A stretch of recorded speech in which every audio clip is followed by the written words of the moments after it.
Bismillahirrahmanirrahim. Assalamu alaikum and good morning class 3. I hope you are all fine. I am your Islamiyat teacher Ms. Najib Hasan and it's your Islamiyat class. Let's start our today's work. Open your books and open the page number 14. प्यारे बच्चों, हम अपना सबक पढ़े थे जिसका topic था नमाज। सबसे पहले हमने नमाज़ों के औकात पढ़ा, उसके बाद हमने नमाज के आदाब पढ़ा और कल हमने पढ़ा था क़िबले का तारुफ़ और अहमियत। ठीक है, क़िबला क्या होता है कि जिस तरफ मुसलमान मुंह करके नमाज अदा करते हैं उसे क़िबला कहते हैं। ठीक है, और आज हम दोबारा इसी चैप्टर को रिवाइज़ करेंगे, नमाज वाले चैप्टर को। हमारी रीडिंग मुकम्मल हो गई थी। प्यारे बच्चों, नमाज़ पढ़ना हर मुसलमान पर फ़र्ज़ है। नमाज हमारे दीन की अहम इबादत है और क़यामत के दिन सबसे पहले नमाज के बारे में पूछा जाएगा। नमाज़ पढ़ने से अल्लाह ताला खुश होता है। नमाज में हम अल्लाह ताला के बहुत करीब होते हैं, इसीलिए नमाज दिल लगा कर पढ़नी चाहिए। नमाज हमें अच्छा इंसान बनाती है और बहुत सी बीमारियों से रोकती है। हम नमाज़ पढ़ते वक्त खाना काबा की तरफ मुंह करते हैं जिसे क़िबला कहते हैं। और नमाज कई किस्म की होती हैं, मसलन फ़र्ज़ होती है, वाजिब होती है, वितर, सुन्नत और नफल नमाज़ें होती हैं। सबसे पहला जो हमने टॉपिक पढ़ा था वो नमाज़ों के औकात था। ठीक है, अल्लाह ताला ने मुसलमानों में दिन में 5 वक्त की नमाज़ें फ़र्ज़ की हैं।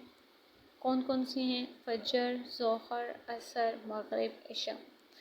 फ़जर की नमाज हम सुबह सवेरे सूरज निकलने से पहले, ज़ोहर की दोपहर के वक्त, असर की हम दोपहर को, मग़रिब की नमाज शाम और इशा की नमाज रात को पढ़ी जाती है। ये नमाज़ों के औकात हैं जो हमने पढ़े थे। नमाज़ पढ़ने के लिए नमाजी का बदन कपड़े पाक होने चाहिए। ये नमाज के आदाब थे जो हमने पढ़े थे। जगह पाक होनी चाहिए। जमात के साथ मस्जिद में नमाज़ पढ़ने का ज़्यादा सवाब होता है। नमाज़ पढ़ने से वक्त की पाबंदी की भी आदत पड़ती है। ये एक नमाज का फ़ायदा है ना कि जब इंसान नमाज़ पढ़ता है तो वक्त की पाबंदी की भी आदत हो जाती है, क्योंकि हर नमाज को हम अपने वक्त पे अदा करते हैं, अपने वक्त पे पढ़ते हैं। फिर नमाज आहिस्ता, वक्त पर और आराम से पढ़नी चाहिए। नमाज जो है वो जल्दबाजी के साथ अदा नहीं करनी चाहिए।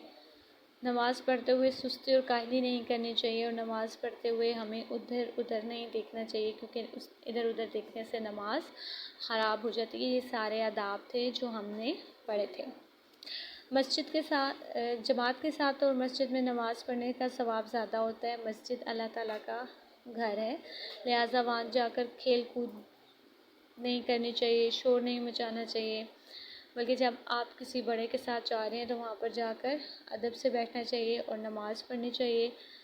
नमाज़ पढ़ने से अल्लाह ताला खुश होता है और हमारा जिस्म बहुत सी बीमारियों से बचा रहता है।